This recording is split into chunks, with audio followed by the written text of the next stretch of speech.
he likes. Like on the general market, not on the niche market. Yeah. Did you update your slime game? I have not yet. Let's see. We are streaming, sir.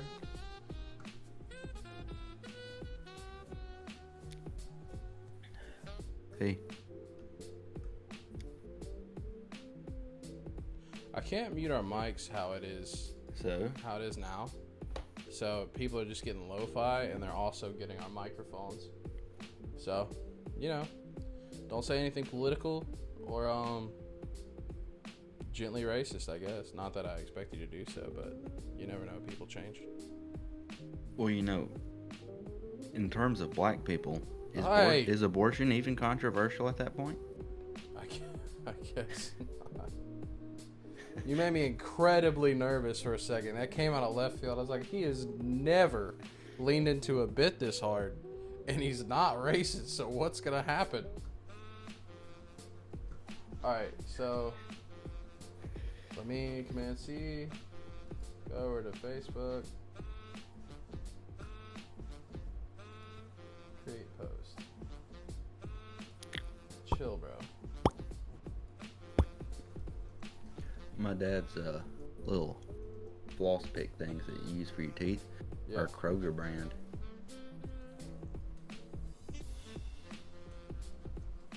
Was that a yes? And like you knew that? You knew what brand my dad uses? Well, no. Whenever you said the teeth flosser thing, I was like, I'm familiar with a flosser. I've used a flosser or two in my day. At the same time? Yeah, I've used like 4 at a time. That's just healthy. So, are you flossing your teeth right now? I'm really glad. Oh, okay, you're eating jerky right now. No, I'm eating beef jerky right now. If you don't save me some of that jerky, you're gonna die. It's really hot, and it tastes exactly like a Carolina Reaper. Is hey, there a ghost pepper? Nick, don't tell me to chill, bro. You chill. That's true. Alright, I just want to share this. Don't worry, by the way. I know all you see is Goku running, but we're gonna show our faces here in a second. We're doing something different with the camera angles this time. It's gonna be very up close and personal. If my computer would just this time it's personal. I don't know what drugs you're on. Hey, everyone needs jerky constantly. What's happening? No, he wants me to chill out with the jerk. No. We'll read the sign in and read the chat, you rube. I'm trying. It's loading. Oh my goodness! I pressed close one too many times. I was trying to close my extra tabs, and I closed the Twitch stream that was actually just about to reload. Control Shift T. Also, Nick, you're here for the pregame. This technically isn't even the show. You kind of shared the show before the show, which is why you can't see our faces. But here in a little bit, you'll see our faces. Up. And here in a little bit, I'm sure Tim's done something wrong whenever I look at this. No, everything's fine. Tim, you silly goober. Also, I'm definitely down. We'll see. I'm more so down to hang now than ever, now that I'm not in Hattiesburg anymore. It's a great time. Also, Noah, are you ready to just show some face? I'm not going. Did you see that that store that opened up in Hattiesburg this week? You hard lefted me altogether, and also no. Oh, the High Five Anime or It's like it. Yeah. Yeah, the anime store. All right, I'm transitioning us in, so if you got to pick your nose, do it now. I don't want to be knuckle deep when they see me. I'll just wait till after. Also, hi. We figured we'd go up close and personal this time around. Yeah, this is the personal show. Yeah, this when is when the apocalypse happens, you want to be close and personal. But now that I know this is being recorded and people can see, oh, my eyes look really weird right there. Now that I know that people are seeing my faces close up, I actually hate it with every fiber of my being. So I am gonna fix it. Oh, you did do all the stuff right. My picture's good, and Yeah, it's of really course. close on your face. I like this picture it has of your face. Nah, I had to fix that. That was too much. You're zoomed out now, though. Yeah, so you can see the backdrop. Yeah. So the backdrop's for, dude. But I like. It's a good. It's a. It was a clean cut of your face. Like it had the headphones just right. I mean, it's a good picture. Yeah, you like the cut of my jib? I appreciate that. I always appreciate a good compliment on my jib. I didn't notice your jib, but yeah, that is a nice jib. How could you not? Dude. That's for you, dude. Time to shave, bro. No. Hey. He can't even see he can't see my facial hair in the picture. So he has to be talking about me. Also, I'll shave whenever I'm darn well ready to. No, have you shared the cast? Unless Share he's talking about my stream. mustache. Nick, share the stream. Everyone, share the stream. Because today is the apocalypse episode, man. Now, Tim, if I share it, you can't use. I can't. Tim, if I share it, you can't use profanity. Well, First of all, that's hard in any degree. But I've been doing better. I didn't cuss last episode. I don't think I'll cuss this episode unless I need to. But I don't see that happening because we're just talking about apocalypse scenarios. Also, this is my shirt, not your shirt. And I will fight to the death for my right to wear my Naruto ramen shop shirt. And now, Tim, as the drummer for a church, only church people are going to be watching this. So that's fine. I don't know how they're going to feel about apocalypse scenarios. But if they want to join, they're more than welcome to join, dude. That's what we're here for. To give exciting content about how the world could die. I'm pretty sure your church congregation would love to come talk about that. Also, for those of you that are here, I see that we got 4 in the chat right now. Let's see. Today's episode is our apocalypse scenario about, I guess, lycanthropes is like the main idea. It's lycanthropy in general. Yeah, lycanthropy, which it isn't just limited to like werewolves. It's also like were animals. But we'll get into that once the episode actually starts. Appreciate you, bro. Thanks for sharing. How do I share it? You just go to the Spooled for How do I Choice. share it? You go to the Spooled for Choice page. Yeah. And then you. Yeah, I'm there. You go to that post that has the Twitch link in it. And it should say share right beside where it would say like and comment. Yeah, and then it says share to a group or share to a page. Oh, okay. Well, in that case, you can. I think if you go to our Twitch, you should be able to share the link from the Twitch because you're watching the stream right now, so that you can actively comment and such, right? Oh, I know what to do, Tim. I think I figured. Yeah. Okay. I think I have You figure out the formula because we're running out of time. Well, I mean, I know we started the show super early, but time is just we are so close to. Yeah, that we still have 15 minutes for me to figure it out. I know that's practically nothing. Oh, hey, thanks. I like being called beautiful.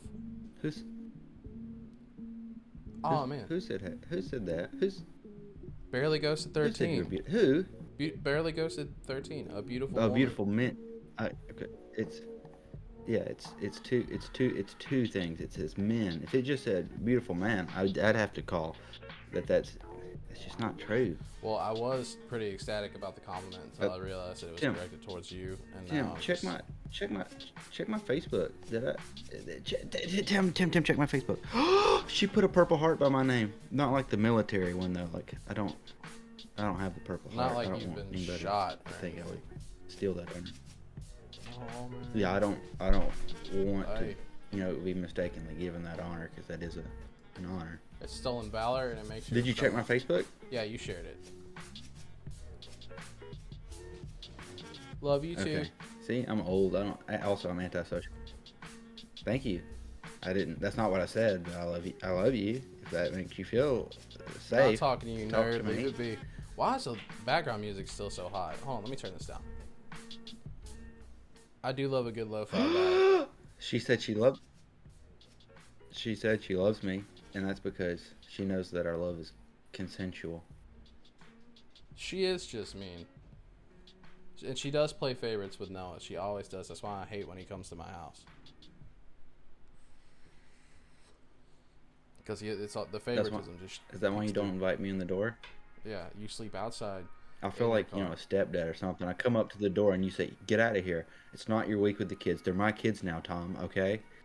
That's exactly the case. I'm glad you caught on. She said you're handsome, not handsome. Therefore, you're untouchable as a person. But you are handsome. So someone named handsome. Han... That means I touch people a lot. Han loves you. Whoever Han is. Probably a 73-year-old woman who's now, I do have to take... What? I do have to take issue with... She said my handsome man, and well, there's two issues there, and I'll let you solve those issues. But if there's no qualms with you, that's fine. Well, first of all, so I've deduced both issues instantly. Issue number 1, you're not a man. Issue number 2, handsome. It's not a word. It's not a word. Got him. Yeah, you sleuthed it. Got Are you him. the next cyber sleuth? That's me, baby. Cyber Sleuth Hopkins. It's my middle name since birth. Are you excited about this episode? Have you done your research?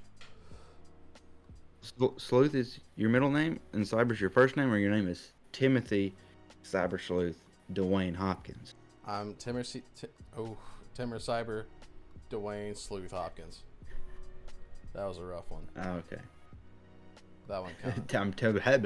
Yeah, that's kind of how it came out. I'm not proud of it, but, it is what it is. We can't always be proud of ourselves. Well, in 26 years, I figured I'd at least get once, but, que sera, sera. So, let's see. We have technically 11 minutes till the show's supposed to start. But we have 3 people, so we can at least go through and talk about, what is that? This one goes, Tim the Rock, Tank Hopkins. See, all right, now Nick remembers what it's all about. Nick remembers the truth. The cyber... Why do they call you the Rock? Well, Dwayne had to come from somewhere. Wow. It just changed. It just mellowed over time. Yeah. It started off as the Rock, and then he's kind of just the Dwayne part. He's not necessarily.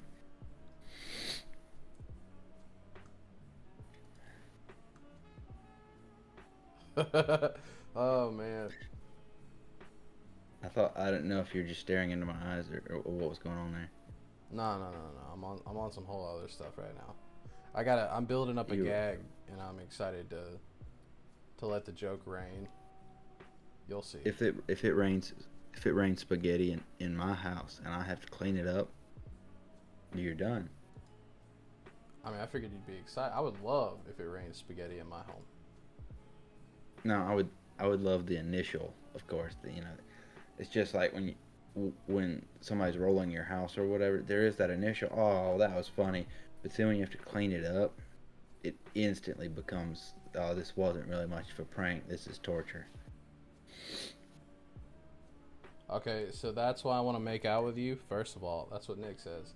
And then Barely Ghosted says that's why she ghosts.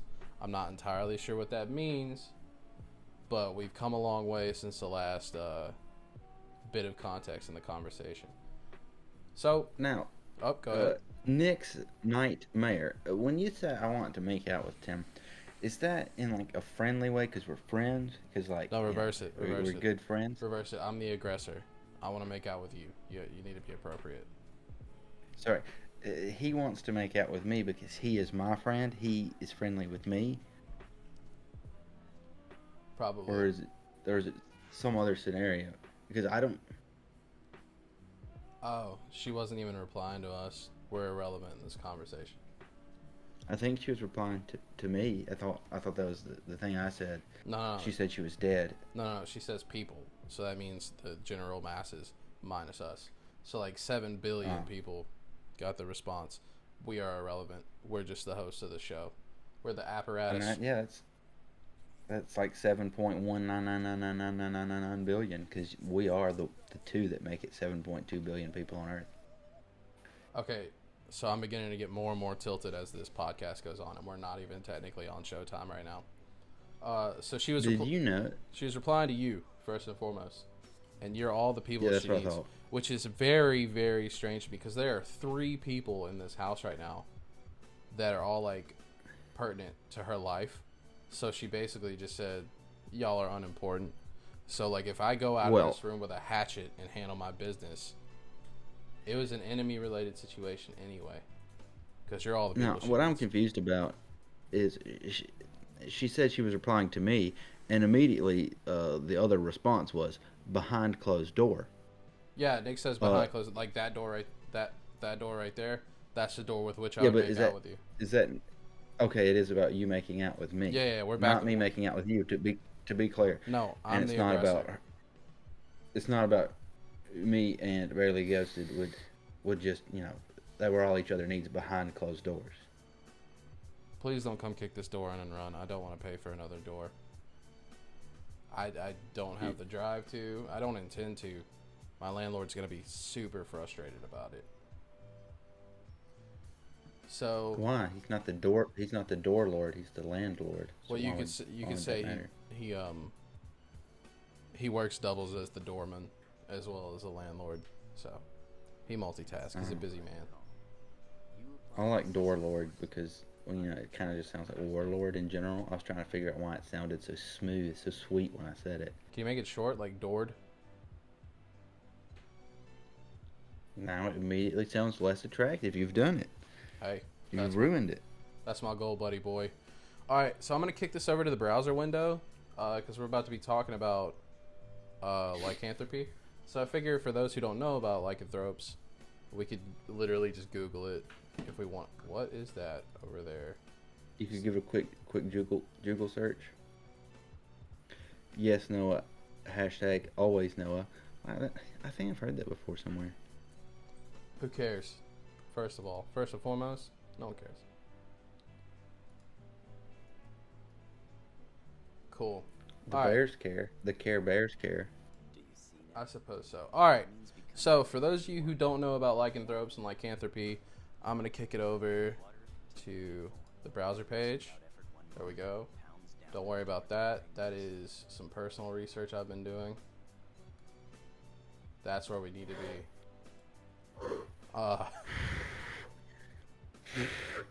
So lycanthropy.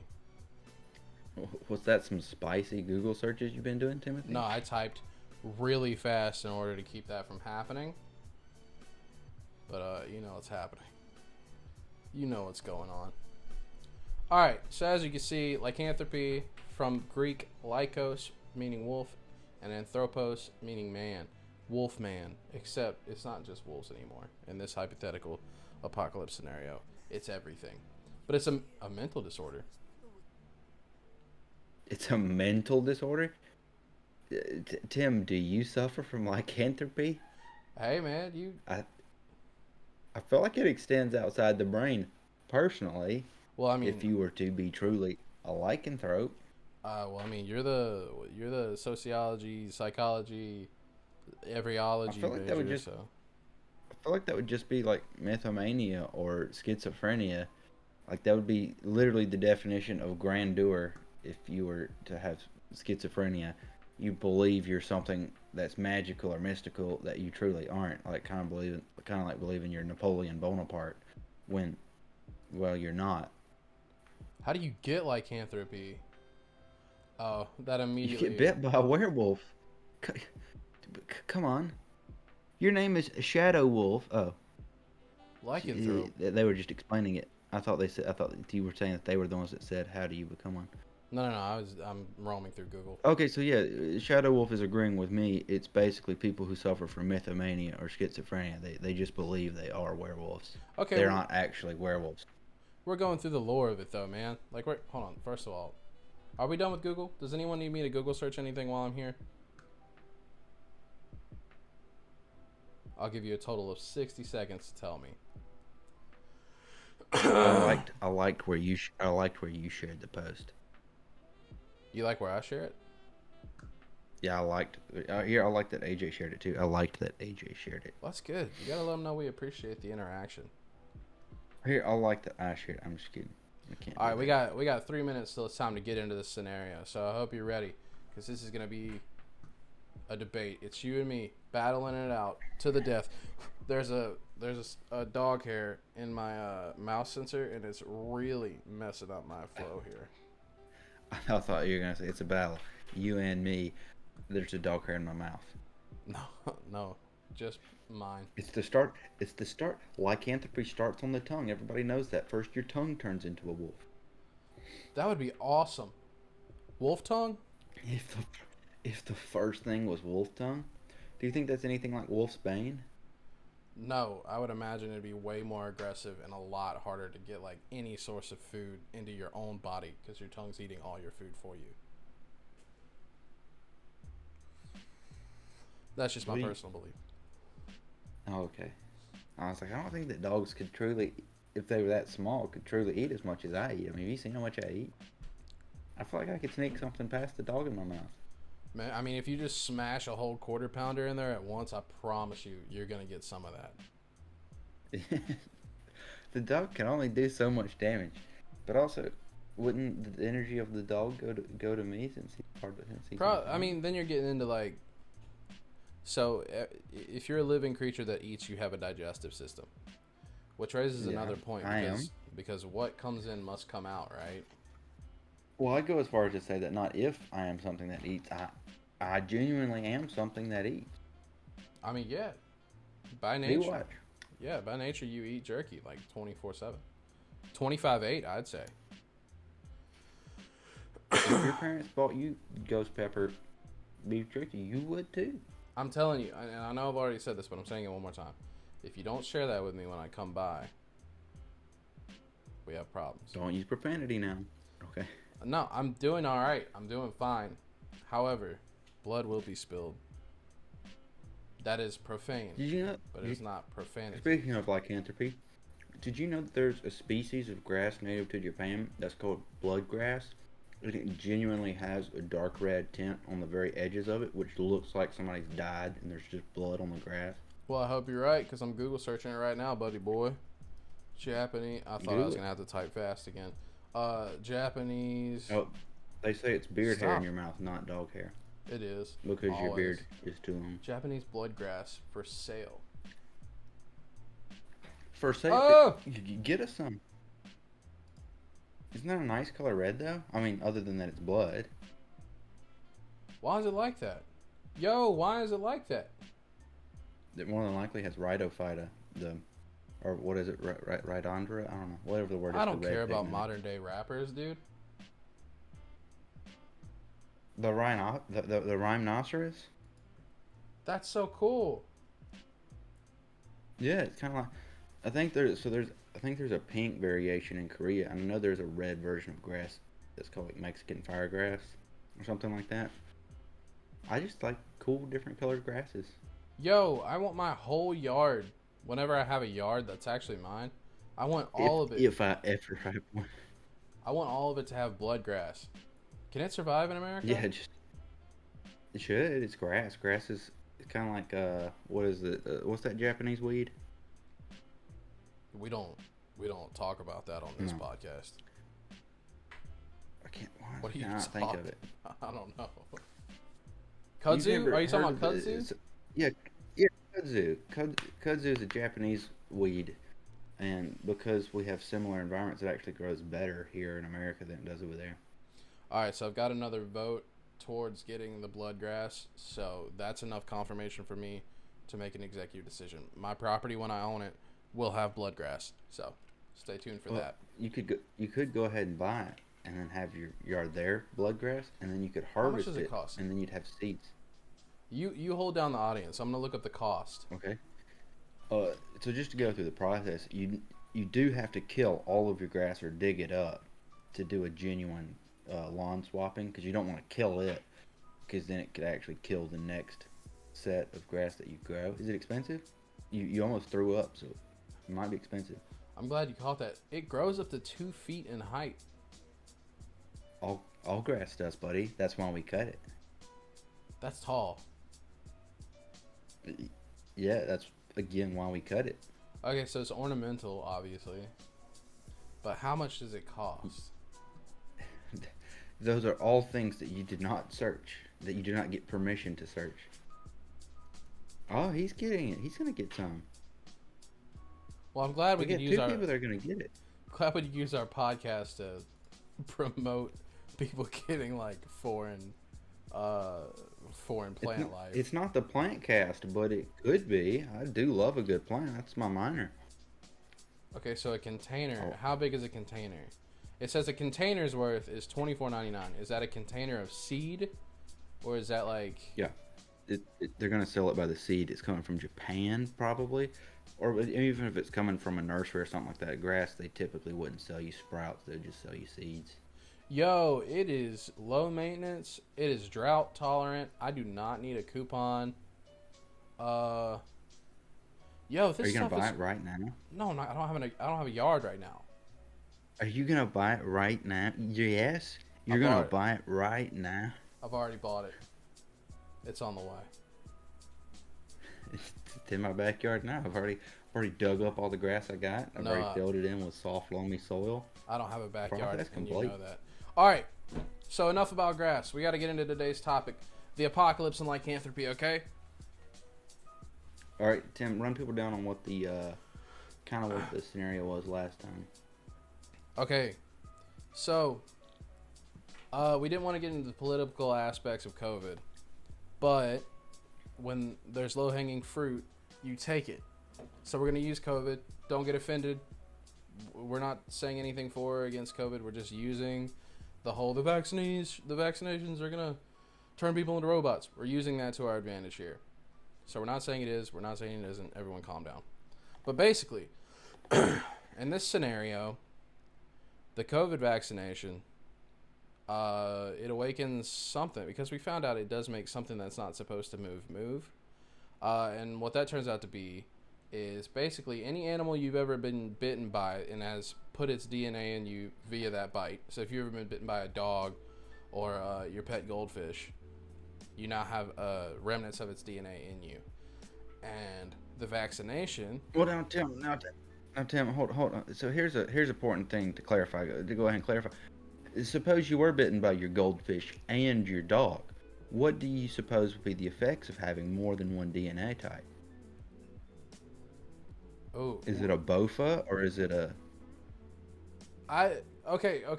We need to kind of 86 that because we're getting to the realm of like chimeras. But like if you're like Steve Irwin and you've been bitten by like 170 something animals, you're just gonna turn into a big gelatinous blob of creature. And I feel like that. So you think it'd end up with Cronenberg's disease? You'd become a Cronenberg. I don't know what you're saying, but I agree with you wholeheartedly, and I'll fight to the death for your right to say it. A big jumble of a monster like the famous horror artist Cronenberg. I suppose so. Okay. Yeah. But let's just say like it has to be. Dang, I didn't think about this. How would it decipher which form of whichever one has the highest concentration, of course. Okay. So if the goldfish DNA and the dog DNA meet, whichever one has the most, of course, would take over, just like a virus generally would. Either way. Okay, I get that. All right. So here's how it's gonna go, right? Because this is technically our delayed Halloween special. So it's Halloween night. That was the scary part. It was a trick or treat. The first part was a trick. We said we were going to do it last week, and then we didn't. But the treat is that we're going to do it now. Yeah. So in this scenario, this if you're watching, this is what you have to take into consideration. It's Halloween night, which means... If you're just listening, you still need to take that into consideration. Yeah. But basically, this means hundreds of thousands of people are out. A lot of them don't have their phones in their hands. You have a lot of unsuspecting victims. So we're already... A lot of them are eating candy. Yeah. What I'm trying to say is we're already at a point of vulnerability because people are out in the open, as it were. So the big bad government presses this big red button, activates this gene, and people start developing lycanthropy. So let's build this hypothetical around the concept that it's very quickly, like the development of it. How many hours? A full transformation takes how long? Is it kind of like until the next moon, or is it kind of like until daybreak? Let's say it takes like 12 hours to completely embed into your DNA and everything. Okay, so if it starts at midnight, they have until high noon the next day, basically. Yeah, like you would start feeling funny, like you would know something's wrong. If you're like me, you wouldn't go to the doctor. You take some ibuprofen and let it ride, and then If you're like me, you'd just think, well, I'm gonna go to bed. It's fine. Yeah, and then it'll wash off in the morning. And the next day you have this problem to deal with. So. Well, yeah, I mean, especially with you, Tim, you would go to bed at past midnight, and you wouldn't wake up until afternoon. Yes. So I would wake up in the mix of the issue. So we're gonna go with stereotypical. You'd wake up full wolf, I assume, full husky, likely. Yeah. So you wake up like full lycanthrope. So we're talking, you're taller, stronger, faster, covered in fur, and your natural impulses are that of whatever animal has bitten you. Now, I want to go ahead and throw in the fact that there are some people, and I'm not trying to call out people who are like actual victims of this circumstance, because if you are, bless you. I'm sorry it happened. I was scared you were going straight to furries, but okay, No. This is a different thing. We're good. Yeah. We're still in the safe zone. There are people who are unfortunate victims of like being bitten by piranha, being bitten by sharks, sea creatures. People who've been bitten and suffered from the bites of sea creatures. I am not using your accident to like make fun of you. I want to make that very clear. I'm just trying to do what makes sense to me. You would die instantly. Like, well, technically speaking, most fish actually can survive on oxygen. They would just feel like they were dying the whole time, but they wouldn't die. They would feel like they were. Well, I mean, what could you do? Like, you could run a bath and, that's your existence. The world's ending and you're just sitting in the bathtub. Yeah. They could do the fishbowl thing. Like, like the kind of like the astronaut suit, except for it's upside down fishbowl and have it full of water. Yeah. Well, I mean, that'd be miserable, but I guess you could exist that way if you could engineer something to host yourself. So basically, you'd have to be very quick. You'd have to be like, you'd have to be like first hour. You're like, huh, that's a scale. I'm turning into a piranha. I gotta get ready. So now, to be fair, if my skin starts to flake, I'm not gonna think that. I'm not gonna go, oh, it's piranha time. So I would like you to help me build on this, because I'm in a two-lane here when it comes to how this apocalypse develops, right? I've been to that college one time, and I haven't done anything there. What are you talking about? You said two-lane. Oh, no. So in this hypothetical, the way it makes sense to me is either it could be... Tim, hold on. I want to make one more clarification before we get too far into this. At noon, am I now literally a dog, or am I a dog man like a werewolf? You would be the hypothetical were creature. So you would be like, okay, huge, strong, fast. Well, I just wanted to be clear, because like it could be that from midnight and so about about 3 a.m. or 4 a.m. maybe you become full werewolf, full form, but then closer to noon, then you're just literally a dog. You're just literally a piranha. Well, I would like to... Excuse me. All right, so I need to build off what I was saying earlier, because we've reached that point. So in this hypothetical, Is it like... I'm letting you decide, by the way. I don't know if you've caught on yet. Is it full scale, you are completely fused with this creature, this is your form eternally? Or is it old school, full moon strikes, blood moon strikes, whatever strikes, you transform? Or is it more new age, where like these creatures can like choose when they transform in this, that, and the next? I'll let you and the viewers decide. I'll say that because we're using COVID as a proxy, it follows COVID regulation. You're going to be a werewolf for the next 2 weeks. Got to quarantine until the werewolfism goes away. Okay, I'm with that. So this isn't so it doesn't have permanence. This is like we just have to survive the rush kind of thing. Yeah, your body just has to fight off the wolf DNA sprouting inside you. All right, if you're a viewer and you're in the chat right now and you want to build an example, or like if you want to build a stipulation, throw it in the chat. We're reading Or chat actively. you can also just list which animals have bitten you, so we could have some samples of what animals might be lurking. Yeah, definitely interact. But basically, the point of these apocalypse episodes is you get to decide whether you are trying to help us as the host figure out how humanity survives, or you device against us in the destruction of humanity. But you guys are kind of at a deficit because you have 2 weeks to take us all down. And the way I see it is, if you're in constant monster form, no matter if you're faster, stronger, impulsive, whatever, if you're running at me and I pull out an M4 and shoot you in the chest 30 times, I beat you. I win every time.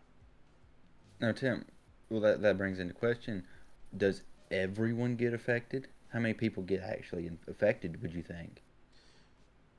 Okay, so all right, let's keep it COVID, right? So COVID was highly contagious. Incredibly much so.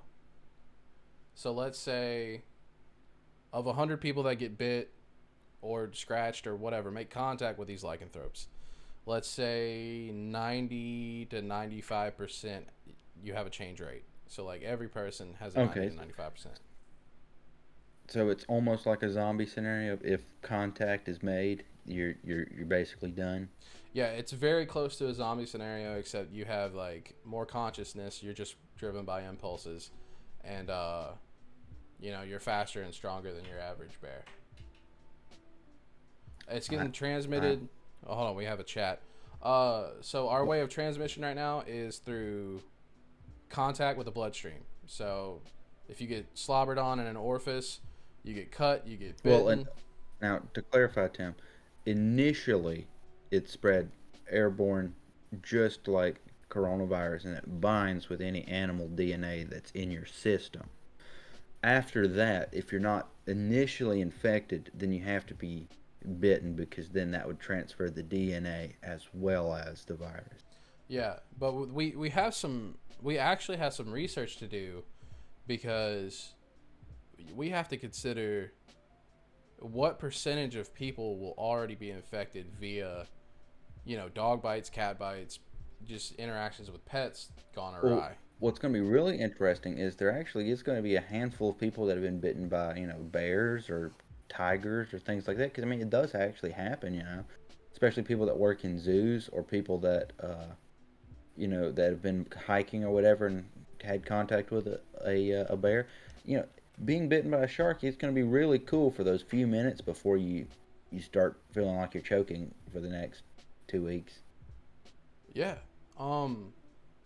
That's kind of interesting. So it makes it difficult. So I'm trying to figure out, if we had to guess a percent. Let's stick North America right now. We could throw the rest of the world in after. Okay, you could give it a Google. What percentage of people are bitten by animals?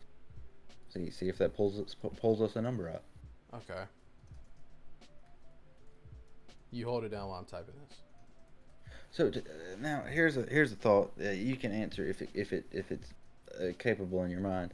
What do you think about like arachnids, like spiders? What if you were bit by a spider? Because that's technically still, animal kingdom. Would you get the effects of a spider? Okay. I would say yeah. Okay, so that includes all arachnids too, like. Hold on. Let's add some science, because we just got a comment saying, "Oh, or ticks." Let's stay mammalian. Okay, so you think it has to be something that has an internal skeleton, basically? Yeah, it has to be mammal. That way we're similar in that way. Okay. Also, yes, I would. It has to bear milk. I've been bitten by a trillion dogs, so. Now, Tim. Here's another question. Then would that not exclude fish, except for dolphins and whales? Okay, yeah. But if you got bit by a whale, that would be pretty cool. If you got bit by a whale, that would be very cool. Yeah, I would say only mammalian fish, so dolphins and whales. Sorry. Okay. Let's see. According to a study from the Center for Disease Control, approximately 4.5 million dog bites occur in the United States each year. 800,000 of those bites result in medical care. The U.S. population was approximately 328 million in 2019. That means 1 in every 73 people in the United States have been bitten by a dog. This is not including cats and so forth, just dogs. Okay, so we could triple that, and we could say about 1 in 25 people. Okay, so 1 out of every 25. Let's see how many Americans there are in 2021. Okay, that would be good. And so that would mean that, I guess, if you lived in a neighborhood of 100 people, only really 4 people would be transformed. So, I mean, that wouldn't be too bad, but not many people live in a neighborhood of 100 people. So I guess in a neighborhood of 25 people, that's only one person. So it wouldn't start very, very hectic, I wouldn't think. Okay. So there's 332 million people in the United States. Well, estimated. So let's just go with the estimation. Yeah. Via 2020, 2021. So 1 in 25 Well, out of 332 million. Well, so, Tim, hold on. So this is every year though, right? So if it'd be 1 in 25 if that was only just regarding 1 year of bites. What if you're bitten as a child before the whole thing starts? Are we counting those kinds of interactions? I guess so. I mean, to be honest, man, it feels to me like the majority of the world, like the majority of the country would be like, I don't even feel like there's a mathematical way to deduce this. Like, I feel like we would just have to spitball it because it's impossible to know. I feel like if we were actually to break it down well enough, it'd probably be closer to 20 out of 25 people. Basically, 4/5 of all people have been bitten by an animal at some point, I would think. Okay, so let's do. Where's my calculator? Let's see. I don't know. So let's do that. Let's do 4/5. So 332 million. Yeah. Divided by 5. Yeah. You're doing good so far. Times 4. Yeah, you're gonna do that one. All right. So check this out, viewers. Out of 332 million people in North America, 265.6 million people would be infected. And that's right out of the gate. And so if you've been raised in a family that didn't like dogs, which I feel like could be true in like bigger cities, where it'd be harder to keep an animal or something like that. Yeah. But I feel like in the countryside, everybody's at least been bit once, I felt like that would be a different dynamic there. 265 600 000. Okay, so check this out. Do the infected have a pack since? If so, infections could rise. Yeah, I mean, if you're only if you're the same animal, you have to have the same animalistic sense. Yeah, so canines. We're gonna reach out into voodoo land. Yeah. Canines with canines, felines with felines, so forth. Now, Tim, another thing that came to mind is we are in the South, so it is possible that there's going to be people that are half horse, half cow, half sheep, half pig, because those animals will bite you, just like a goat or anything like that. So we're going to have a menagerie in the South, but in the North, I feel like it is going to be a little bit different. Or like in more metropolitan areas, it'll be restricted. And it could be that there's some people that are rats too, because in some cities there's rat problems. Coyotes. I might be a possum or a raccoon. Might be a raccoon. That'd be cool. As I say, a lycanthrope raccoon would be wild. It would be interesting for sure. I've never seen a were raccoon. So it'd kind of be like a were panda or something. What would your actual perks be? What would your stat boosts be becoming more like a raccoon? Dude, if you are a were panda, your defense and attack stat are close to maxed out. Like, what's gonna hurt you? Your constitution goes way up. You you can eat anything. But to build on Just this, like if you got a goat. a little more, because to be honest, this Yeah. apocalypse episode, to be honest, this probably wasn't our best first apocalypse episode because this is a hard one to build. It's not as easy as like say AI or zombies. We kind of came in clutch on this first one, but with the numbers we've given, and I need you listeners to like really hear this out. Out of like 332 million people, the only cured people, the only normal people at that point in this hypothetical is 66,000. No, 66 million people. So you are outdone. It's not bad. I mean, Now, Tim, let's make it more personal because we are branching out really far. What do you think you would do in the scenario that your resistance was good enough, you didn't get sick, but let's say the other two people that live in your house, they did. How do you think you would handle that? shotgun. Just boom, right? Now, Okay. now we're under the assumption that you know that it's a sickness and that it could feasibly get better. Okay. Hold on, let me check up on the chat real quick.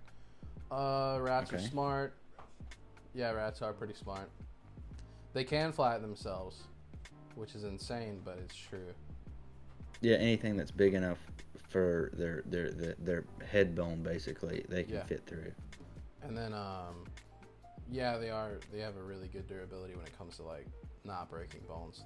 The rats are very insane. They're very squishy, very squishy. Very squishy. No, I wouldn't kill you both. Given Yeah. no, Noah's built a hypothetical. Also, I would never result to just killing you both. You wake up, they've turned to dogs, and you're like, well, I expected this one. Boom. It's a very complex situation, given that they're like not just dogs. Because if they are dogs, I could just manhandle them into like, being tied down or caged or whatever. I have plenty of housing, so to speak, for animals. But Well, I guess in my situation, it would be a little bit different because, my parents, maybe my mom would turn into a dog, but my dad, he was raised out in the country. He could be a possum, a raccoon, an armadillo. My man, he was a country boy growing up. It's going to be weird to wake up and there's a were armadillo out your door. yeah, and yeah, she probably would get me before I even woke up. But let's say in this hypothetical you didn't. So this isn't a normal hypothetical where they're just dogs. Like these are like 7-8 foot tall, 400-pound beasts. Wait. Why would they be? They're 7 or 8 foot tall. Like you would actually grow because of this, or you would just gain the perks. Like you'd stay around the same height. Well, I thought we were doing like full mythos type stuff where they become like werewolves. Okay. Well, the thing is, I think that the thing with wolves is that wolves are actually big animals, though, right? Like wolves are about 7 foot tall. Yeah, stood up. Yeah, so I think in that case they aren't enhancing their height; they're gaining the height of a wolf. So I feel like if you were bit by a dog, you'd probably stay around the same because a dog is around 6 foot tall or Okay. smaller. So if they're the same height, all right. I mean, the hypothetical kind of says the same situation for me, because humans. Let's jump into this. Humans, your brain has what I would call a restrictor. You're going to Yeah. use this much of your physical force before your body says, "Hey, that's beginning to hurt. Hey, you're gonna pull something. Hey, we're risking hyperextension here." So dogs don't have that. A dog will fight, given the circumstance. A dog will fight or fight for food until it dies, given the circumstance. Of course, I reiterate. So if they, Yeah. so let's paint this picture as if they fully changed. They've gone full feral. Mm-hmm. I cannot feasibly take them both. Now, well, here's another question: is when they go feral. Again, dogs are, of course, easily domesticated animals. Do you think that it's kind of like a rabies type feral, like they are attack on sight, or do you think that they are like wild animals? They might attack you if they feel threatened. I believe I believe they go like full natural animal. So, Okay. And the only reason I painted the picture that way is because I'm a bigger dude. But I mean, that kind of paints another question: do they remember me? Like, is there any semblance of, oh, this person cooks, I know this person, yada yada yada yada. So would I be? It's just like my real dog. Wow, he's the one that cooks. Yeah, would I be implemented into the pack via, oh, I know this person through good experiences, or would they go full wild animal and be like, oh, this is a big dude, he poses a threat, he's not like me, I need to rip his face off. Well, I mean, we could think about it from kind of not necessarily strictly science, because of course this isn't strictly science. It'd be very bizarre if it was. But a dog has different cones and different rods and different receptors, so you might actually look different from how you would look to a human. And that's kind of why dogs typically tilt their heads back and forth, is they can't actually see the full expressions on your face because they can't focus the same ways that humans can, so that they give you that tilt to try to read your whole face. Okay. So since I can't build this for myself because obviously there's a bias there. So you build this. You tell me I wake up. I see my girlfriend. She's furry. She's snarling, or she's there. You paint the picture. What? Yeah, and then the next day, that's when the change occurs. So all that's normal. So what's the energy? Well, so if you're to wake up, so that you've woken up, and let's say that she's still asleep, just for argument's sake, just to give you a chance. Yeah. In case aggressiveness is in order. So you wake up, you look over, it looks like there's two Jojis next to you, basically. What's your first reaction?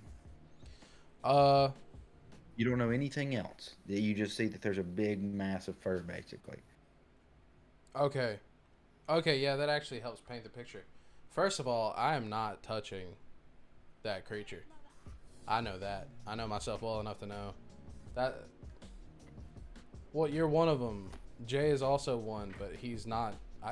He doesn't sleep in the same room as us, so like I wouldn't see him as soon as I open my eyes. However, I would very quietly get out of that bed, and because given this hypothetical, once again, I do not know it's her. I just see a big mound. 9mm between the eyes. No, but I am going to reach into my bedside table, and I'm going to grab my 45 and my knife for prep's sake. Because I know me. I see a big creature in the bed. I'm going to prepare. All right, now Tim, let's make sure that we're nice and vivid. Do you sleep in the nude? Do you sleep in boxers? Like, what's the scenario here? I sleep in. We need to know. I sleep in my undies. Okay, so in that scenario, what do you do? Do you leave the room? Do you like try to get dressed quickly? Like, how do you think that you prepare yourself from this scenario? Other than the knife gun that we've developed, that's on your pocket or in your hands, because you likely don't have pocket. Well, I know I would have my phone. I would have my gun. Hold on one second. I'm not that quiet. I'd be dead. She sleeps in. Oh, yeah. She actually added on to this pretty well. She does sleep in pajamas. So. You'd see that she's wearing pajamas, so that's good. Okay, so that helps me pretty fairly, actually, because if I see her pajamas there, or the remnants of them, I would still be armed, because safety's sake. But what I would do in that case is I would. So you've seen my bedroom, right? You what? You've seen my bedroom. You've seen my room at my house. Yeah. Yes. All right. So if you haven't, my bed, particularly the side of my bed that I sleep on, is right next to the bathroom door. So I would get my things and go to the bathroom door and be in the way of the bathroom door. So I've essentially made myself a shield out of this door. Then I would do my best to gauge the room, speak or, try to make contact and check the energy of the room. Attempt to rouse the monster, or attempt to just see how things are responding to sound? The second first, and then the first second. But it wouldn't be an aggressive Okay. thing. It would more or less, does this thing react to her name? Is it receptive to like words? Now, here's another question. How do you think that Joseph would respond to this scenario, your actual dog? Joji has no sense of danger. So that actually kind of changes the whole thing, right? Mm-hmm. Because I'm one of those people. I'm gonna put my dog before myself, and I've put my dog before myself before. So odds are, everything I just said about being armed went out the window. What's likely to happen is I'm going to grab my dog by whatever of him I can get a hold of, and I'm going to fling him into the bathroom so that I can get into the bathroom. And if there's time to get some sort of weapon, I would. But if there's not, it's just me, my dog, and a bathroom door. Hold on, the chat is blowing up. Joji would react to the scent. He smells everyone. He'd either be awake or he'd be cozy in the bed away from me because heat. So he would likely be on me. Yeah. So, I mean, he's always... Well, Go ahead. it kind of depends on, for the scent portion, whatever animal you turn into, you are going to develop a piece of that scent. So say you were to turn into a husky, or you were to turn into a rat, or any animal which you've had contact with. I've been bit by a bird, so that would be cool. Um, anyways, we're not talking about me. We're talking about you right now. So, it could be, theoretically, it could be that Joji doesn't recognize the scent because it's a mixture of two scents he's familiar with, but not one that he knows. And so he could actually be the reason that you wake up, Tim. He could have alerted you. He's like, what is this? What's going on? Yeah, and then there's also what she just said, which is like him being provoked by her could wake her up. So there's a chance I wake up and they're already... Now you're already guns blazing because Joji's like, hey, what is this? And when he says that, he's not whispering in your ear. He's just barking loudly across the room. Yeah, because I mean, he could be quiet as a stone or he could be growling. It's one or the other. He could be quite startled. But I know him enough to know that if whatever creature he's in front of is aggressive, he immediately becomes aggressive as well.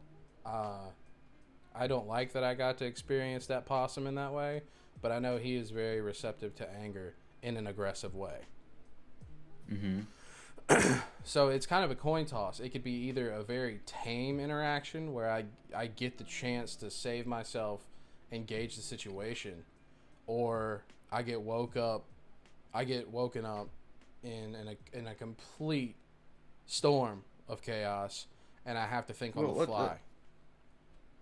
For argument's sake, let's say that because of, just like with COVID, you do feel more tired. So we'll say that the transformation drains your energy. So AJ is going to be extra tired during this point. So we could say that, either she's not awake or that you get at least like a solid 60 seconds. All right, that's plenty enough time for me to snatch my dog, throw him in the bathroom, and then get my stuff and gauge the situation. Mm-hmm. Which is what I would do. So now you're in the bathroom. You've barricaded yourself in. You're locked in a room. In my mind, this is the worst possible scenario. It's not great, but... And now she wakes up. What do you think you'd do as she's rousing? All right, so the only reason, and I want to make this very, very straightforward, the only reason I said I would put myself in the bathroom is because for the moment, while we're saving up for an actual house... Because when you wake up, boy, you gotta go. Yeah. There's no time. So let's keep this to the point and say that they're impulsive and, like, waking up, they have a hunger of a beast. Like, she's not being sweet about it. The reason I put myself in the I would never do... I agree with you. Putting yourself in a pinned room is always a stupid decision. But while we're saving up for a house, we currently live in a trailer. The trailer that we live in is... in that bathroom, you keep a 32-ounce steak just in case something like this occurs. No, but what I can do is use the crappiness of the drywall that I live around to my advantage. I know for a fact The only thing that makes this trailer a trailer is a layer of sheet metal, some woodwork, and some really shoddy drywall. It would So not. you're saying you have an emergency escape hole?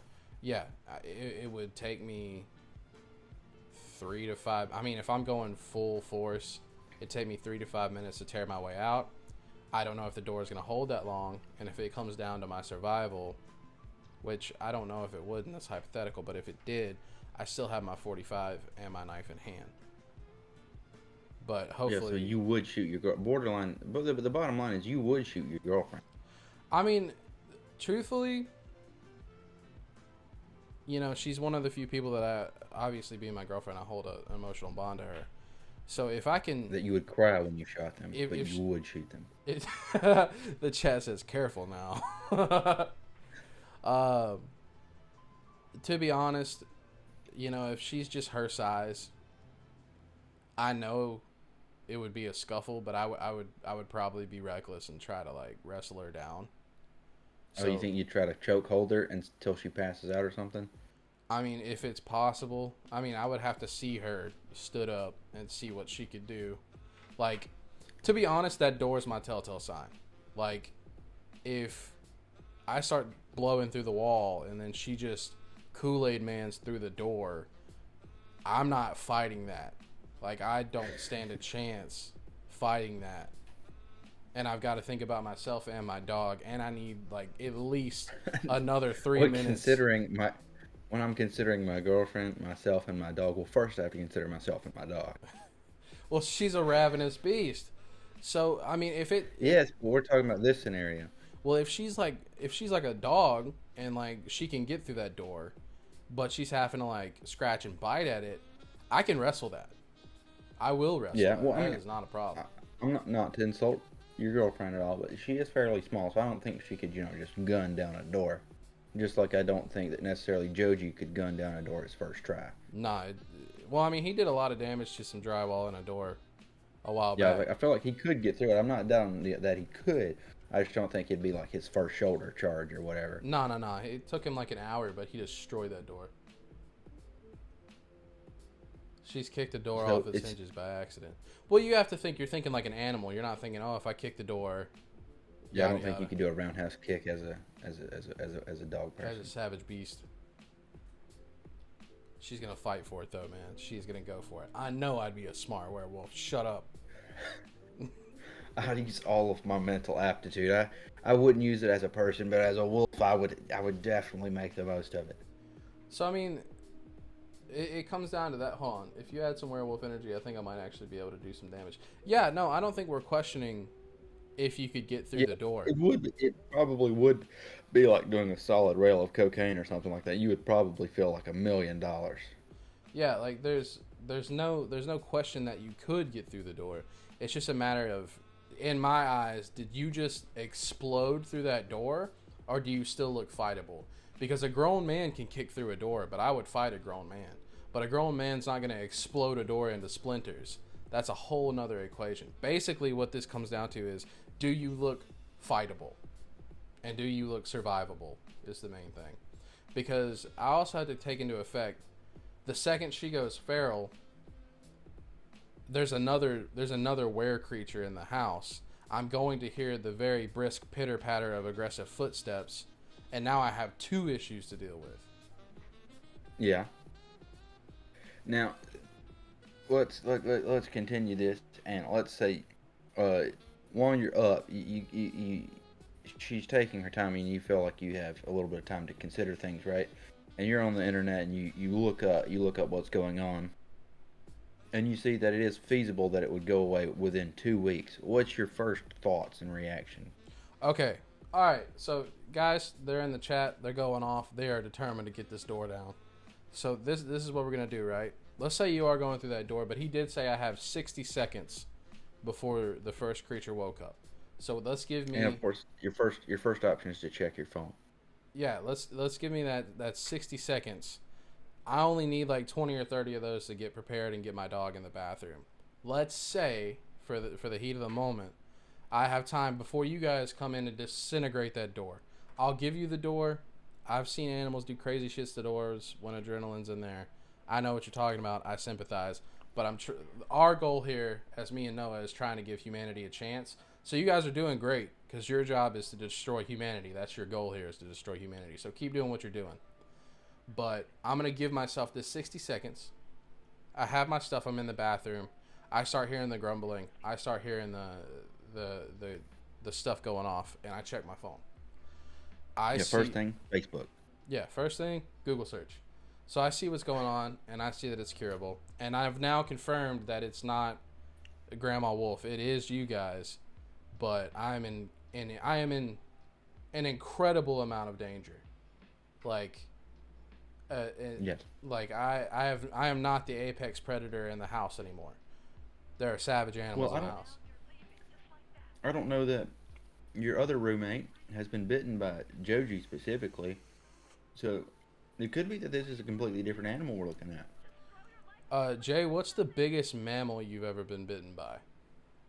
Now, if you say an African lion, I'll know that you're lying, not that you will be a lion. If he were bitten by a lion, I am very confident I would know that by now. Okay, he said he's been bitten by Joji. It just didn't break the skin. All right, then that doesn't count. I've been bitten by rats. Joji never broke skin. All right, so okay, so she's a rat.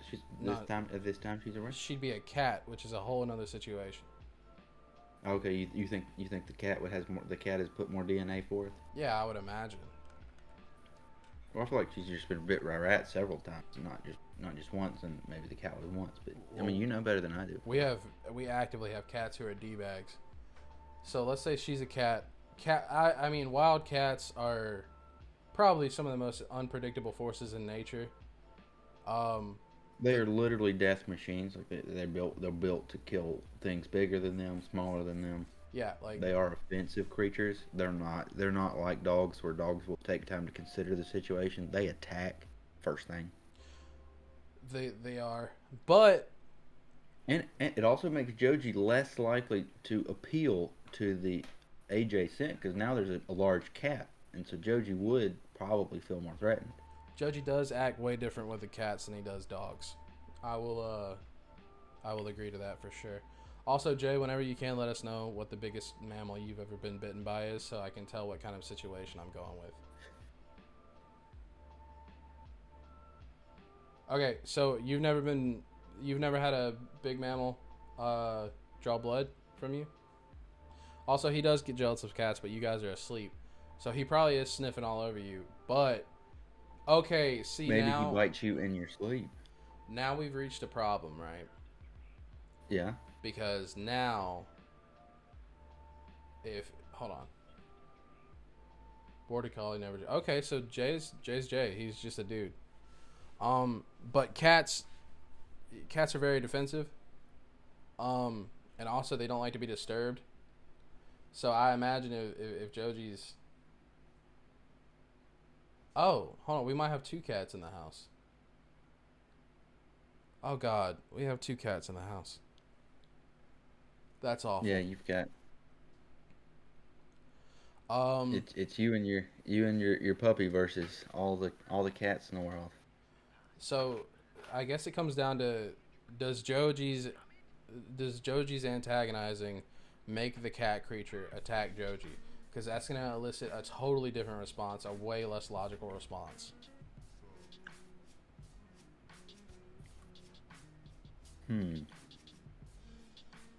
So we're under the assumption that the cat knows Joji's in the bathroom with you. Yeah. But it's not like a fight on sight. It's not like because it's a cat now it's attacked you directly. You still have that 60 seconds. But the cat is not a fan of Joji in general because it's a cat and he's a dog. And is less likely to be a fan of you because it does have less of a consideration gene, just like most cats. They're not very considerate. Okay, so she's making a point. Joji does not like other animals on the bed, so Joji would probably pounce on her. So we've got to create a countermeasure here. I could probably get Joji before any like serious damage is done. But then I'm in. So that's what I'm thinking is that you immediately snatch him and say, Joji, don't do that, and then we go back to the bathroom. Yeah. So, what am I doing to get out of this bathroom? Yeah. So what's your next step, buddy boy? Cats are selfish, man. If it was a dog, yeah, I would have to literally wrestle you for the dog, which I would. But let's say I get past you, I grab the dog. He's all right. He just a little bloodied up. Yeah, theoretically. Okay, that is true. Cats are also not as strong, but they're more methodical. And they have sharper claws, better attack skills, less brute force, more precision strike. So she also raises another point. Okay. Cats do get like distracted and move on to the next thing. That or they get bored. Yeah. So if I could wait her out, yeah, then I would see what I could do. Plus, I mean, I'm not that far from the kitchen, so if I could get food, we've got meat. There's like toys and shiny things. Cats are very self-absorbed. So I mean, I could probably work with a cat, but it's all circumstantial, right? Because like cats are also like if a cat just decides it's pissed off, it's gonna jump on whatever. So it becomes a really risky situation given the circumstances. Okay. But I mean, so we're building all this up, and we haven't even gotten out of the house yet. How is humanity supposed to survive, really? I mean, unless we just... Well, I feel like the main thing is how do we set ourselves up for that 2-week period, Like, if I could finagle my way around the house and somehow manage to set up some sort of mechanism to catch one of them in the kennel, then I mean, I would trap one in the kennel. And I mean, I know food is a good distraction. Or like shiny, jingly things. But I would have to be able to do that. That's part of the problem. Yeah. You do have some shiny bullets you could use. Yeah, but I know it's her, so I'm not gonna want. Why do I keep going for that? I'm not gonna want to kill her. So is that off the table? What do you think? Do you think that that's now off the table because you realize that it's them and that it can be cured? Worst case scenario, right? Yeah. Now keep in mind, you do know that it's curable and you do know that it's them. Those variables are in place. Worst case scenario, and this is just from my experience, dogs and cats are different in the sense that if a dog is wounded, it is one of those creatures that become immediately more aggressive. Yeah. Cats, from what I've seen, wild cats chasing giraffes, whatever. Once they get wounded, they understand. Did you say cats chasing giraffes? Yeah, like lions and tigers, stuff that. I don't know why I was thinking house cats. No. I was like, what? Not the tabby what? cat. There's not a tabby cat chasing a giraffe. I'm talking about like big cats. Yeah, see that makes sense. So, I don't know why I was on. A cat knows when it's outmatched, right? Also, cats get scared. Yeah. I can say yeah to that. So my 45 Bosco has 3 rounds in it right now. What I would try to 1, do, 2, 3. worst case scenario, I would shoot a shot into the floor. Cat's not like... Yeah, but I mean, if a cat's hungry, I've seen a single lion go for a giraffe. Like, their survivability is higher, but also when they get hungry, they just become full stupid. But what I'm thinking is like, I don't remember that episode, but I know what you're talking about. It's very weird. Hold on, I have a sneeze. You carry the weight. So Tim has a sneeze and he's gonna sneeze. So just give him a second. He'll be okay. I'm shooting one into the floor. Like if it comes down to a hostile thing, I'm shooting around into the floor. You think the sound would like scare them off in some sense because they would think that it's more powerful? Potentially. I mean, Normally it works with wild animals, fire and loud sounds. If that doesn't work, worst case scenario, I have 2 rounds left. I know I don't have to kill a big cat to make it run off. You only have 3 in the chamber? What's going on? I have 1 in the chamber that I've just fired into the floor to try to scare it off. Let's say that doesn't work. I have 2 shots left. Hey. Worst case scenario. Why do you only have 3 shots? I thought your gun has at least 6 bullets. Well, I need to go buy ammo.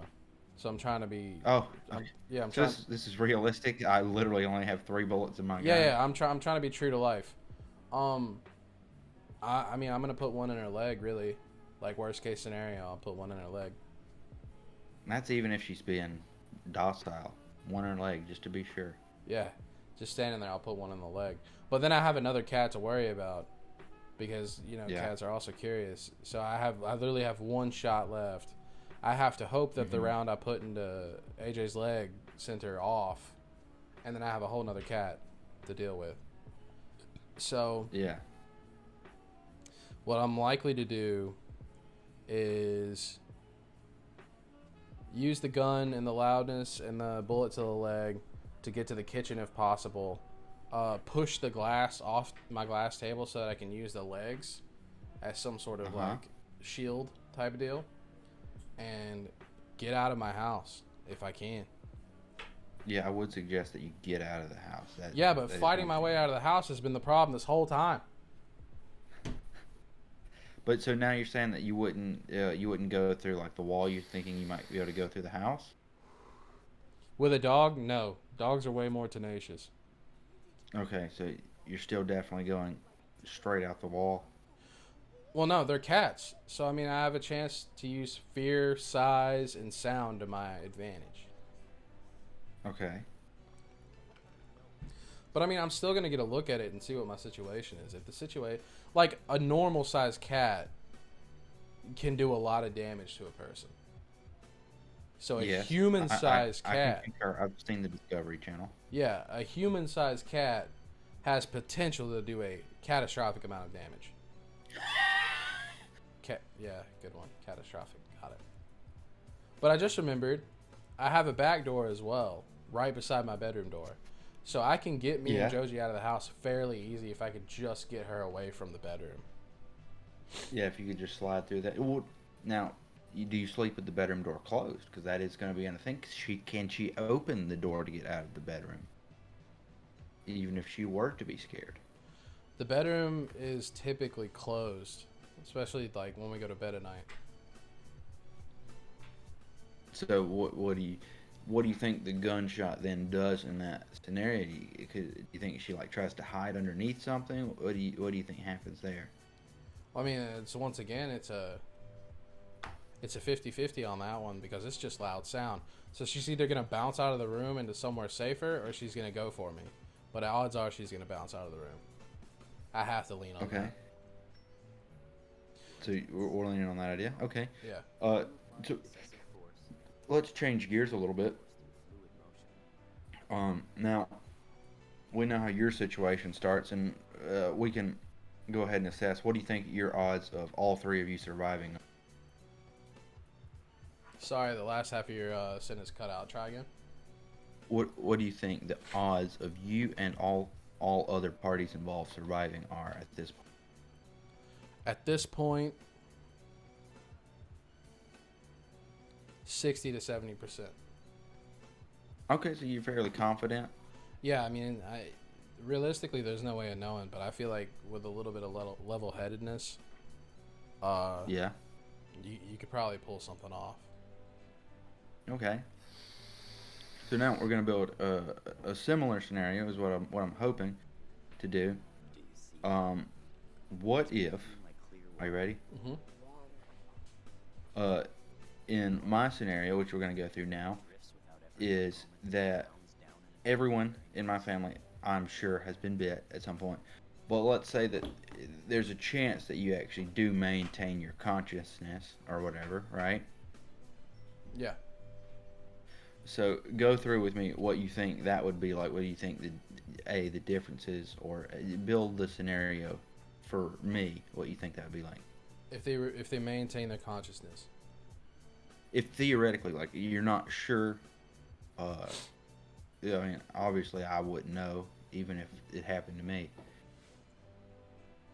Uh, so first of all, how many people live in your house? It's just the three of you, right? Yeah, just the three of us. Okay, so just to cut the cord on this, pick an animal for your mom and dad. Um, I'm gonna say my mom is more than likely a cat. She's had several cats throughout her life. And for my dad, just for funness, we're gonna say a possum. Okay, so we. Okay, no. They have a semblance of consciousness, so they're not going to attack each other. All right. So. Well, You. now either way, they could still be scared of each other though, because they wouldn't expect each other to obviously look the way that they look. Yeah. And I mean, their brains are smaller, so like their speeds to which they comprehend things are going to be a lot slower. Yeah. Ghosted is taking a W on the possum idea, so you're going to have to give her that. What? Oh, okay. Yeah, she did mention possum, I believe, at some point. So in this hypothetical, So she did. there's not much you have to worry about if there's consciousness there. I mean, granted, you're the only person who knows how you're going to respond, but Well, now also, do you think that in that scenario, would that mean that I change form or that I would still stay the same? Is the argument that everyone has changed? same thing as me. Let's say you're in the 90 to 95 percentile, where Okay, you just have like immunity. Okay, well, I mean, yeah, that seems like it's a fair amount easier. I would just have to, I guess, deal with explaining the situation, really. Well, so here's an interesting question. I thought about this earlier, but I didn't know exactly how to broach it. Well, some people obviously like the idea of being more closely resembled to an animal, because it could be stronger, and some people, of course, fantasize about it in weird ways, right? Furries, yes. And so, do you think that the opposite could be true in some of these scenarios? Do you think that somebody could wake up if they were conscious, and now they're, I don't know, it could be a snake or something like that, and that mortifies them? What do you think that their responses could be to that? Okay, so let's go to chat real quick. Okay. So the infection lasts 2 weeks. So you've got to either figure this out or deal with this for 2 weeks, and then you begin the detransformation phase. So, and then within 12 hours again, basically. Yeah, it's 12 hours in, 12 hours out. So, I mean, a lot of damage can be done to humanity in 12 hours. Plus, going off of what you just said, you have to look at like the current psychology of the people we're dealing with, right? Like, yeah. Given the circumstances that this hypothetical is completely off the walls, a lot of people are going to lose their sense of reality waking up as a creature that is not them. Yeah, I feel like a lot of people could think of it as maybe like a dream, like they think it's not real, so the rules don't apply. And I feel like that could unlock a lot more than just that feralness, because some people might not necessarily have bad intentions, but I feel like if it's a dream, they might, explore what those bad intentions could be, Yeah, I mean, plus, yeah, it doesn't matter what you got bit by. Whatever the biggest amount of DNA that's in your body, that's what takes over. Whenever the government presses the COVID button, boom, you get hit with it. But yeah, I mean, because what I'm taking into account is like, yes, you're still conscious, but you're also an animal. So yeah, animal instincts become your primary. Because I mean, yeah, you're basically a smart whatever animal that is. Yeah, but you still are succumb to your natural instincts. Like animals will commit infanticide or like cannibalism. Well, it's like pigs. Yeah, pigs are cannibals. So if you turn into a pig, there's a high chance that you're gonna be like, oh, well, that's food. I could eat that. Yeah, so I mean that's still an obstacle to come with. Plus, and it could be second nature that you consider what you're actually eating, because that kind of is how it is for pigs, Yeah, I mean, if I can chew it and get it down, it's food. And that's kind of the problem you face, considering your dad is a possum, right? Because possums will eat whatever they can get down. Like, I mean, granted, their body's apt to digest it, but like your dad's human body is not. It would be really cool though, since he's a possum, if I could just like open the door really quickly and he just passes out. Yeah, seeing your dad play dead would be pretty cool.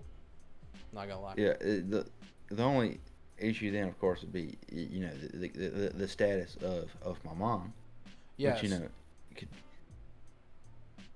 that as far as I know, she would freak out, and she doesn't freak out in the same way most people do. She would probably go ballistic.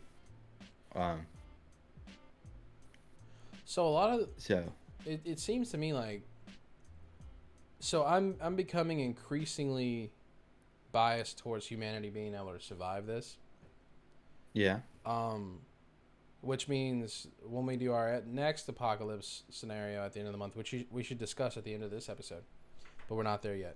But we need to make it very hard for humanity to win. So I'm going to go ahead and plant the seed in you guys' head. Whatever apocalypse scenario you want to hear at the end of November, let us know in the chat, and we will consider it, because we want something hard. Like, take humanity down if you can, but we're still building on this. I think, really, and I'm not trying to sound like a cop-out or anything, but I feel like a lot of the devastation of this apocalypse comes post-apocalypse. Okay. Because I feel like a lot of people's minds are going to break. Yeah. I feel like a lot of the foundation people stand on in terms of themselves and the reality they live in is going to be altered. And I'm thinking about how fickle people are.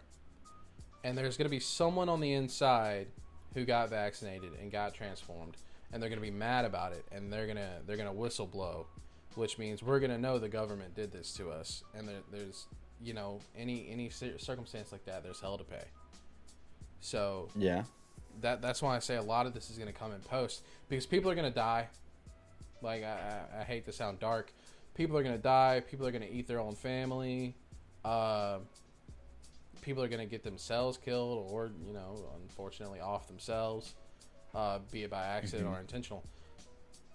This is going to cause a lot of active devastation, but a lot of it's going to be post-devastation. Yeah, I feel like once people begin to recover and they get their senses back, then they kind of have to mellow with what's happened. They would likely retain like most of what happened. Yeah, I mean, I wouldn't imagine that it would, be gone from their memory.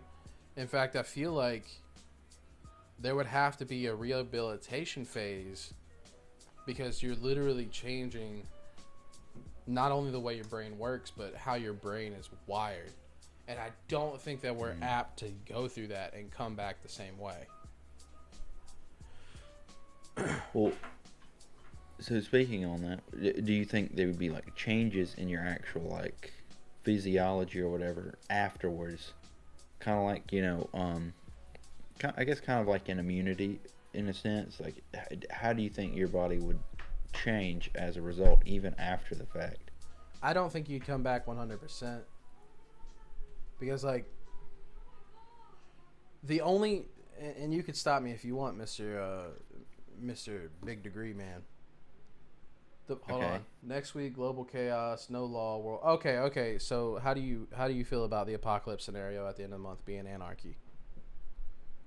Just complete, like, government overthrow? Yeah, complete government overthrow. We're talking post-government overthrow. Now, are we talking about multiple government revolutions, or are we talking about, like, say, some big country like Russia has government overthrow and that begins to bleed into other countries? Let's go with what makes the most sense. So, let's do a Colorado marijuana scenario, right? So one country does it. That makes the most sense for a world revolution. As marijuana starts, world ends. Well, we got to build it. So it starts in one country, and in this country, there's positive turnaround. So, like, let's say it's a country that doesn't even like their own political system, like China or North Korea or Russia, like you said. Which, I mean, I feel like Russia is more comfortable with their way of life than China or North Korea, even though, you know, there are complaints to be had with the way of Russia. But that's not for me to say. So let's say that. But we can build more off that off camera. This is the lycanthrope episode. Okay, I was just trying to. Good job, Shadow Wolf. Though that's actually a really good idea. That's exciting. Because back in the day when I was in like high school and stuff, I used to be really pro. The idea of anarchy was appealing to me. Yeah, he watched the TV show. The Sons of Anarchy? I did watch that. See, I knew it. I could tell just by looking at you. I looked at you and I was like, he's seen it. Nice. But to go back, Jay, you've thrown us completely out of whack with a really good idea. I appreciate you, but also, why would you do this? To go back to the previous point, I do not believe the body is built to go through physiological changes without repercussions. I think the only physiological change we are meant to have is puberty. Okay. Like, I don't think you think it kind of be like be similar to a puberty thing. So like, in a sense, we're changed, kind of in a new developmental way.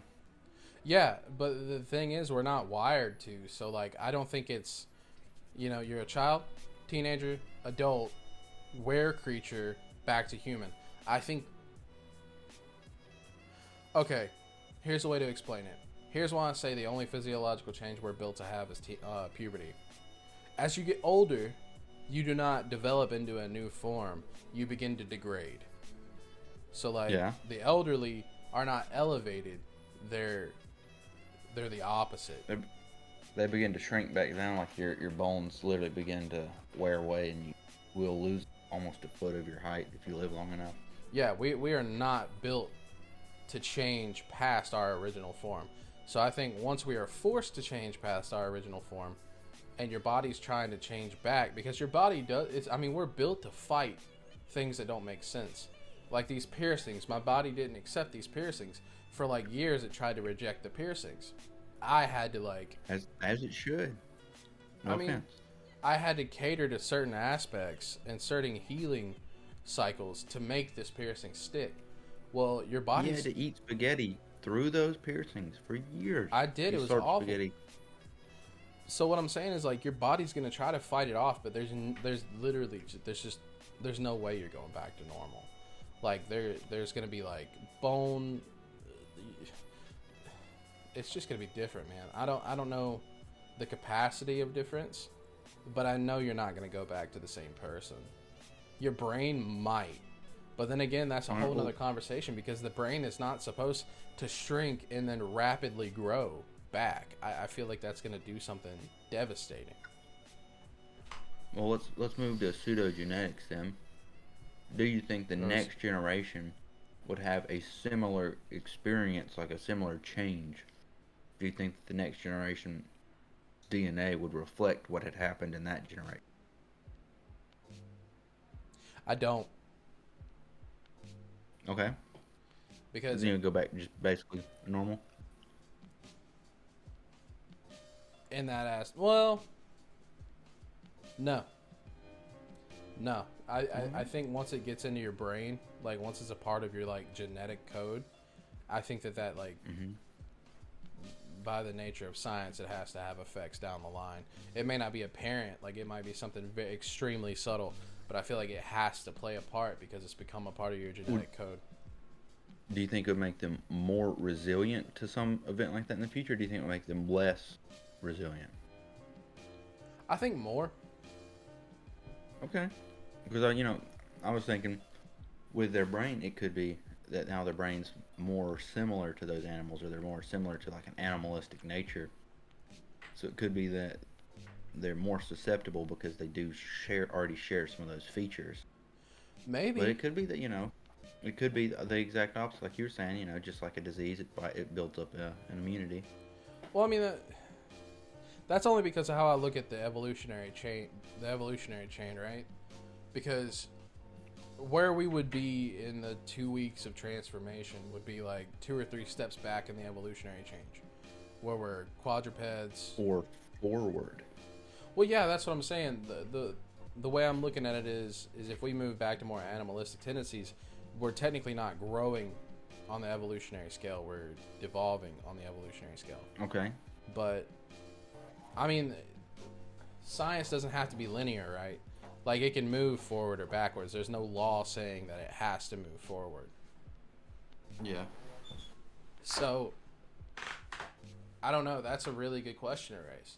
Because, like, would it be incorporated into the evolutionary chain and turn out to be a pro? Or would it set us back?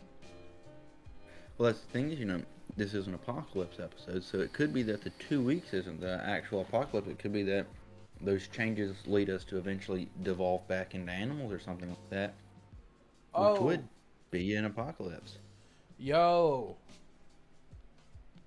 That's true. You may have just checkmated humanity. Like, what if that starts a downward spiral in our genetic code? Because, like I said, we're not built to change past what we are. Like, a human is never gonna sprout wings. We're not built to do that. We're built to do this and then shrink and decay. That's what we're built to do. We're not built to go past that. So, like, and that's why everybody looks like Timothy Hopkins at some point in their life. Exactly. Everyone's me. Everyone. But what I'm saying is, like, oh man, I think you may have checkmated humanity. Like, what if it offsets? What if it offsets our genetic code? Yeah, I mean, it could tip the scales. I mean, we don't know what balance we're sitting on. Wow. You really checkmated us in the last, well, I mean, we're 14 minutes over time, but you really... It's interesting. If we were to consider Darwin's theory of evolution, the original one, not necessarily that that's true, but it would be strange to have that sense of we're going back down the scale.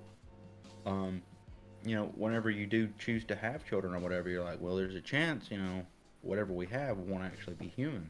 I mean, I feel like psychologically that's going to have a lot of ramifications on people. I agree. I think that would actually be the apocalypse scenario. I think you're right. I don't think it would be the immediate. I think it would be... Yeah, no. It would definitely be the post situation that would be the downfall of us. And it wouldn't even really be an apocalypse. It would more or less just be... just the descent of man, really. Yeah, the dissension. Which is really cool in theory. I mean, that's a really cool... This took a very, like, science-y turn. Normally when we do apocalypse episodes, it's like, bow, bang, boom, drop nukes on them. But this has been more science-based and, like, zoology, which is strange. Zoology. Zoology, that's what I said. Which means the anarchy episode needs to be... Crash, boom, pow. Yeah, well, I mean, it would be. Because the first thing... It would have to be. We should probably do this before the episode's end. That way we don't have to spend... Research which countries could have an anarchist episode which affects every other country. We've already seen it happen once. Hold on, let me do some research. We're going to set up for the next episode right now. So, if you enjoyed that, thank you. But if you want to stick around and help us talk through the anarchy episode at the end of this month, please help us build concepts. I am actively looking up which country has the highest concentration of anarchists. Well, so it doesn't necessarily have to be the highest concentration, because what I immediately... World War II, Archduke Ferdinand II or whatever gets assassinated. A key sign of anarchy, the assassination of a person in power. And then literally everything just crumbles down from there because of the domino effect. And so it only takes one significant anarchic event, which would actually have pretty permanent changes. Also, yeah, Ghosted says Purge. It would very much be Purge-like, which, I mean, we could incorporate the Purge aspect into the theory if you wanted. Like, in order to appease the masses, one night every year, this country that we're talking about allows for 24 hours of crime, and it's legal. Well, it could be that that's part of the anarchy is that they have enacted this rule to, or that's part of the, they killed somebody or whatever. The anarchists overthrew the government, but as part of their step-by-step plan to dissolve the government, they start off with this first step.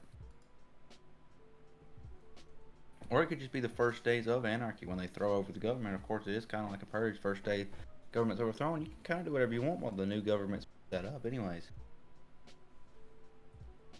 Somalia. Good lord. Pirate land? Yeah, it was, apparently it's the only anarchistic country. Yeah, that's where all the pirates take people's ships and stuff because there isn't really a whole lot of government there from what I understand. I do know that they are the captain now. We are the captain now. Oh, there's 16 million people. In Somalia? Yeah. That's a lot more people than I thought. Me too. But to be fair, I don't necessarily have a realistic viewpoint of Somalia. I could have thought it was like 200. I'm like, yeah. That's insane. That's Somalia. Okay, so what if Somalia took over Africa and then other countries were like, hey, that's pretty cool. They're getting good results.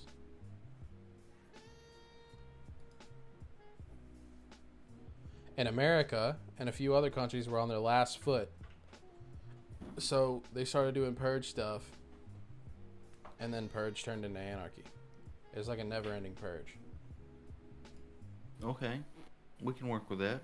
Well, what do you... Feel free to throw input. I'm just throwing rocks at this point.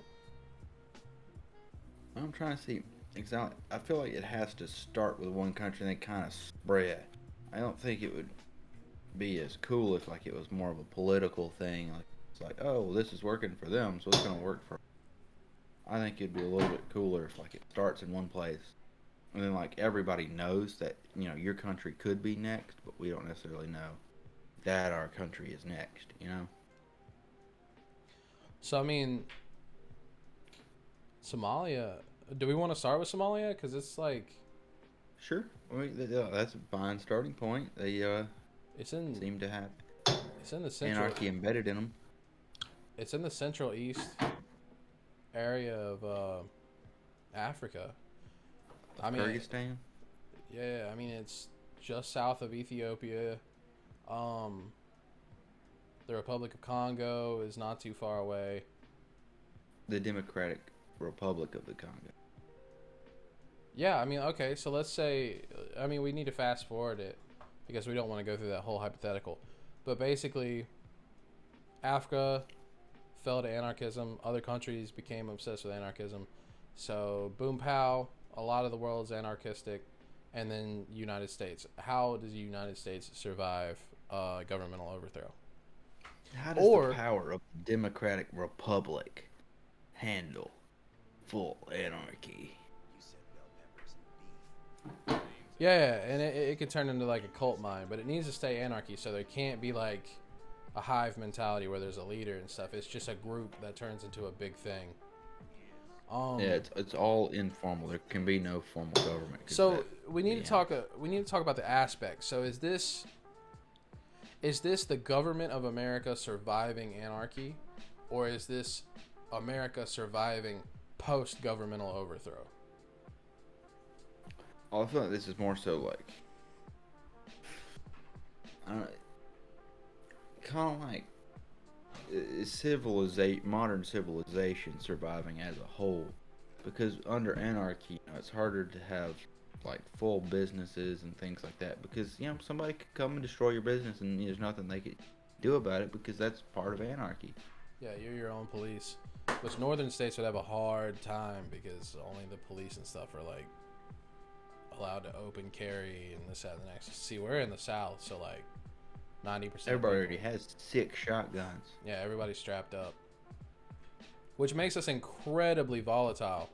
Because, like, it could go incredibly well and people respect the fact that everyone else is armed. Or it could be everybody wants to be Annie Oakley. Mass genocide and one guy now has 65,000 guns. Yeah, like... Because, I mean, there are people in Texas... I feel like a big issue we're going to see here, though, is that, as soon as somebody gets power, they're going to want to exhibit that power over other people, and then we're going to basically redevelop civilization. Well, that's the flaw of mankind, right? Like, everyone wants to be king of the hill. Yeah, and so I feel like it's gonna kind of end up in a Mad Max kind of scenario where whoever has the gun just has the power or whatever. Yeah, I mean, you're gonna have... That's going to be part of our scenario. Like, there's going to be, like, power groups and, like, reestablishment groups and stuff like that. That just has to happen. Because we think everybody's truly going to dress like people at an LGBT pride parade and wear just leather masks and... Well, no, I mean, not necessarily that, but, I mean, it's going to be very, like, apocalyptic. So we can't wear weird costumes? I hate to sound... I mean, you could, obviously. There's no rules. But, I mean, I hate to sound like I'm just falling into a cliche, but, like, we as humans are tribe creatures. Like, obviously you have your loners here and there, but the masses of us are very group-oriented. Well, yeah, we are social creatures. That's one of the reasons we like develop language as far as we have, because we thrive with it, whereas, dolphins and other creatures have languages that they use to communicate. They're not social languages. They're not entertainment language. Kind of basic communication languages. So, like, we've got to come from an angle of, so the government's already overthrown. Everything's already dead. Let's go, like, 6 months to 10 months in. We're in the Wild West again. And this is how the country survives. Which... I think the biggest point of contention here is that the government is not going to go down and stay down. There's too much firepower in it, and there's no feasible way for us to seize all of that. So, like, it's going to come down to America reconquering itself. So it's going to be all these people who are living the Wild West lifestyle versus the remnants of the American government. So kind of like I guess kind of like Fallout New Vegas, or even I guess Fallout 3 with it. Those that believe they're entitled to power through tradition feel they're entitled to power through weapons or technology or whatever. Yeah, because I mean that's going to be what it is. I mean, if it were to ever happen, obviously, the idea of America falling to anarchy is like little to zero. But it's like 1 in 4. It's not a small chance, man. That's a pretty big chance. But no, man. If it were, it would come down to guns. Like that's just how this country is gonna go. Like they're not gonna go down. You don't think traditionalism has a chance? Not even a little bit, dude. The second America starts to lose ground, I mean, look at what happened the 57 times that Texas tried to go independent. Like. They're either gonna suffocate you to death with your with your own resources, or they're gonna threaten to lambast you with Tomahawk missiles. Like, America is not a losing team, especially when it comes to infighting. Yeah. So it's definitely gonna be anarchistic America, or the former America versus the remnants of America. Which, to me, that sounds like a really cool fight. All right, well, let's not delve too far into it. We've got the thematic overview. Yeah, I mean, we've been going for a while. I still got to chop this down and give it to Cameron. But I am going to pitch what I think next week's episode should be live on this episode, and you can